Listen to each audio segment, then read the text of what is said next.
네, 안녕하세요. 저는 카이스트 생명과학과 조교수 양한수라고 합니다. 이렇게 경암 바이오유스 캠프를 통해서 여러분을 만날 수 있게 돼서 참 반갑고 좋습니다. 저는 줄기세포를 연구하는 사람입니다. 줄기세포가 어떤 운명을 가지고 어떤 역할을 가지고 우리의 몸을 만들고 우리 세포의 세계들을 만드는지 연구하는 사람입니다. 이제 줄기세포 연구하기 위해서 저는 머리카락에 있는 줄기세포를 연구하고 있습니다. 그래서 저희가 잃어버린 머리카락을 찾아서라는 제목으로 여러분들과 앞으로 15분 동안 재밌는 세포의 운명과 역할에 대해서 이야기해 보고자 합니다. 먼저 제가 한 가지 질문을 하고자 합니다. 머리카락 또 털은 생명이 살아가는데 필수적일까요? 여러분도 어떻게 생각하시나요? 아마도 뭐 사람이 살아가는데 뭐 필수적이지는 않다라고 생각할 수도 있긴 하겠는데요. 저희가 관점을 좀 많은 생명들로 넓혀 보면은 또 털, 또 머리카락, 털이라고 해야 되겠죠. 생명이니까 생물들이니까 생명이 살아가는데 굉장히 필수적인 조직입니다. 털은 먼저는 체온 유지에 굉장히 중요합니다. 저희가 이 북극곰에서 볼 수 있듯이 아주 추울 때 우리 몸 근처에 있는 공기를 따뜻하게 유지할 수 있는 역할들을 할 수 있게 됩니다. 두 번째는 물리적 보호 기능도 하고 있습니다. 여러 포식자들이 공격을 했을 때 포식자들의 날카로운 이 이빨과 발톱으로부터 몸을 보호할 수도 있게 됩니다. 세 번째는 감각 기능이 있습니다. 이 고양이나 개의 이 코 주위에 있는 털은 굉장히 센시티브한데요. 여러 가지 감각 기능을 갖고 있습니다. 또 한 가지 재밌는 기능 중 하나는 위장 기능입니다. 여기 숲속에서 숨어 있는 한 동물을 찾을 수 있을까요, 여러분들? 여기 보시면은 이 숲 사이에 있는 기린을 볼 수 있습니다. 기린의 피부에 있는 다양한 패턴을 통해서 자연 속에서 숨을 수 있는, 위장할 수 있는 그런 기능도 가지고 있습니다. 이렇게 볼 수 있듯이 저 털은 아주 생명이 살아가는 데 아주 필수적인 조직이라고 저는 말하고 싶습니다. 그럼 이러한 털은 어떻게 만들어질까요? 털은 모낭에서 만들어집니다. 저희 피부에 있는 모낭을 살펴보게 되면 표피층으로부터 진피층으로 들어와 있는 이러한 모낭 구조를 살펴볼 수 있습니다. 또 모낭 끝부분에 보면 모낭 줄기세포가 있고 이 모낭 줄기세포가 평생 동안 모낭의 기능과 유지를 일으키게 됩니다. 이런 모낭 줄기세포를 포함해서 우리 몸에는 다양한 성체 줄기세포가 있습니다. 그래서 저는 성체 줄기세포에 대해서 잠깐 이야기해 보고자 합니다. 우리 몸에 있는 성체 줄기세포는 굉장히 많습니다. 여러 조직에 여러 형태로 존재하게 되는데요. 성체 줄기세포를 저희가 정의하자면은 세포 중에 자기 복제가 가능하고 또 자기와 다른 세포로 만들 수 있는 분화 능력이 있고 또 배아줄기세포와는 다르게 저희가 태어나면서부터 죽을 때까지 우리 몸 속에 계속 존재해야 되는 오래 보존할 수 있는 능력이 있어야 됩니다. 저희는 이러한 세 가지 조건을 만족하는 세포를 성체 줄기세포라고 부릅니다. 성체 줄기세포는 우리 몸의 조직 재생에 굉장히 중요한데요. 조직 재생이 필요 없을 경우 성체 줄기세포는 정지기 또는 휴지기라고 불리는 상태에 존재합니다. 근데 저희가 상처를 입거나 어떤 조직 재생에 필요가 있을 때 이 줄기세포는 자기 복제 또 분화를 시작하게 됩니다. 이러한 분화 과정 중에 계통 활성화, 계통 결정, 최종 분화 과정으로 나눌 수 있는데 이러한 과정들을 겪어서 이제 최종적으로 필요한 기능을 할 수 있는 세포가 되게 됩니다. 저는 이러한 과정을 줄기세포 계통화 과정 또는 계통화 단계라고 부릅니다. 이런 계통화 단계는 저희 건강에 굉장히 중요한데요. 이런 것들이 잘못됐을 경우 암이 생길 수 있습니다. 자기 복제가 너무 많이 일어나는 거죠. 또는 자기 복제가 잘 일어나지 않고 또는 여러 가지 세 가지 계통 중에 한 가지가 잘못됐을 경우 퇴행성 질환 같은 질병도 나타날 수 있습니다. 이러한 줄기세포 계통화 단계 또는 계통화 과정을 일으키는 것들이 줄기세포입니다. 이런 줄기세포에는 굉장히 신기합니다. 줄기세포는 조직재생의 청사진을 가지고 있다고 할 수 있는데요. 이러한 청사진에는 현재 줄기세포 상태, 어떻게 유지될 수 있는, 조직 속에서 어떻게 유지되는지에 대한 현재 줄기세포 상태와 더불어서 미래에 분화돼서 만들어 나갈 조직의 기능에 대한 정보까지 갖고 있습니다. 그럼 저희가 궁금한 것들은 이러한 정보들이 어떠한 형태로 이 세포 속에, 줄기세포 속에 저장이 되어 있을까? 또는 이러한 정보들이 필요할 때 시의적절하게 어떻게 활용될 수 있을까? 라는 질문들을 가지고 줄기세포 연구자들이 연구를 하고 있습니다. 그래서 저희가 세포의 운명과 역할이 어떻게 결정될까? 라는 질문에 답을 하기 위해서는 이러한 줄기세포의 청사진이 어떻게 만들어질까? 라는 질문에 답을 해야 합니다. 이제 간단하게 다른 음악의 예로 음악의 청사진의 예를 들어보겠습니다. 피아노의 경우 88개의 음이 존재합니다. 이런 88개의 음 중에 다양한 조합을 통해서 화음을 만들어내게 되고요. 이런 화음들 중에 예를 들어서 도미솔도 여기 C 코드가 있고 다양한 화음이 존재하게 됩니다. 이런 화음들이 시간적으로 함을 통해서 이제 음악이 만들어지게 됩니다. 이런 다양한 배열이 다양한 음악을 만들어내게 되는데 클래식 뮤직이나 재즈 뮤직이나 K-팝 등 다양한 음악을 만들어낼 수 있게 됩니다. 그래서 이러한 되게 제한된 88개의 음을 가지고 다양한 조합을 통해서 결국에는 다양한 음악을 만들어낼 수 있게 되는 거죠.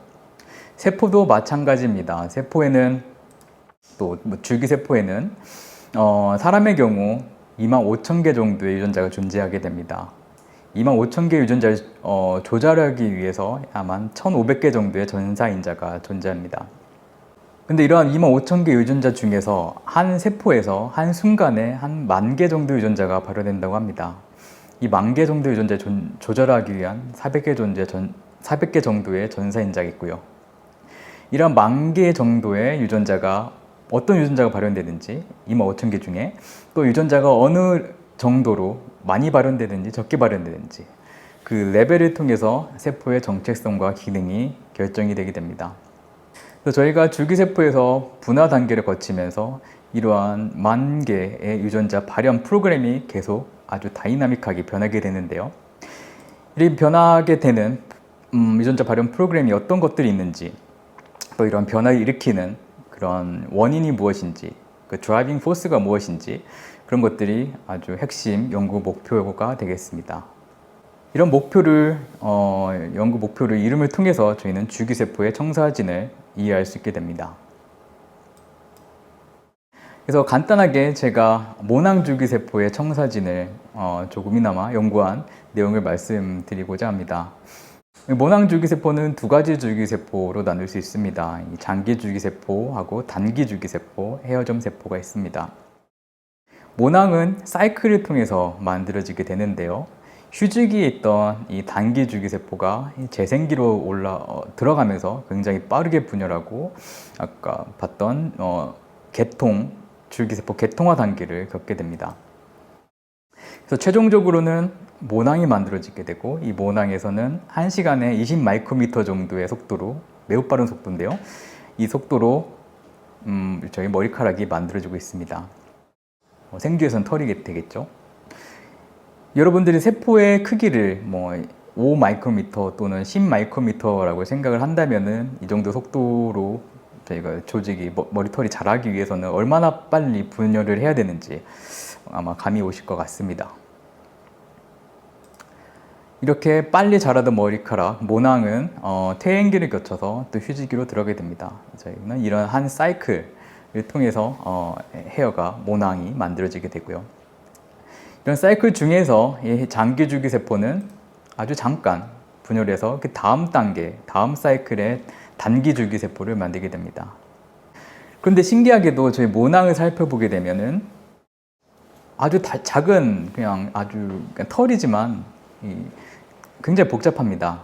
총 8개의 세포로 이루어지는데요. 이 8개의 세포는 모양도 다르고 여기 보시다시피 기능도 다르고 또 유전자 발현 정도도 다릅니다. 그러면은 이러한 한 종류의 줄기세포가 어떻게 8개의 다른 세포로 분화하게 될지, 그 운명이 어떻게 결정되게 될지 저희가 연구를 하게 됐습니다.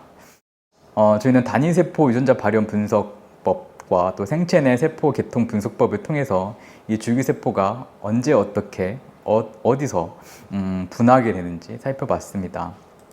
더 최종적으로 말씀을 드리면 이 줄기세포가 8개의 아주 빠르게 분열하는 세포들로 만들어지게 되는데, 이 만들어지게 될 때 이 주변에 존재했던 다양한 시그널링, 윈트 시그널링 또는 BMP 시그널링의 그레디언트가 8개로 갈리게 되는 운명을 결정하게 되는 그런 드라이빙 포스로 작용한다는 것을 저희가 알 수 있었습니다.